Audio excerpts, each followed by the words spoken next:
Our terrified student is running down a dimly lit hallway, what appears to be lockers on either side of them. As they round the corner, whatever is chasing them does as well, though we never actually see what it is. We've got our protagonists talking with their friend group about how they bet nobody would actually be brave enough to open the locker. Apparently there's an urban legend that if you do open it, whatever is inside gets unleashed and will haunt you for the rest of your life. Of course, being teenagers, they don't believe any of that stuff and decide that they check it out later that night. Their friends have joined them, except now they're all trapped in the locker room. Please leave a like if you enjoyed and subscribe for more. If you want to watch another story I wrote that has a similar vibe to this one, I'd recommend checking out Shadow in the Static. They try to run, but the doors keep closing on their own. Now, one by one, their friends start to vanish. First, it's the jock. Then it's the smart kid. Finally, it's the popular girl. The protagonist finds themselves alone, though they're still not safe. Suddenly, a voice calls their name, and they hear footsteps coming closer and closer until they right behind them. The protagonist turns around, but there's no one there. They try to call out for help, but their voice doesn't come out. They turn back around and see the locker door with their name etched into it. It says, "Next." The protagonist tries to climb out, but their hands and feet are suddenly glued to the floor. The locker door slowly begins to close on its own. The protagonist screams, and the final shot zooms in on the locker handle as it clicks into place, locking them inside.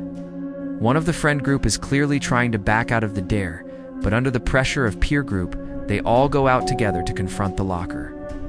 They come to a stop in front of a locker, specifically locker number 66, and whisper, "It's real," before either blacking out or screaming.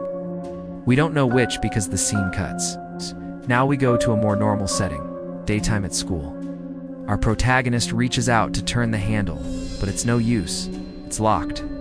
But they hear a strange rattling sound coming from inside of it. They make it to the locker, pull out some bolt cutters and get to work.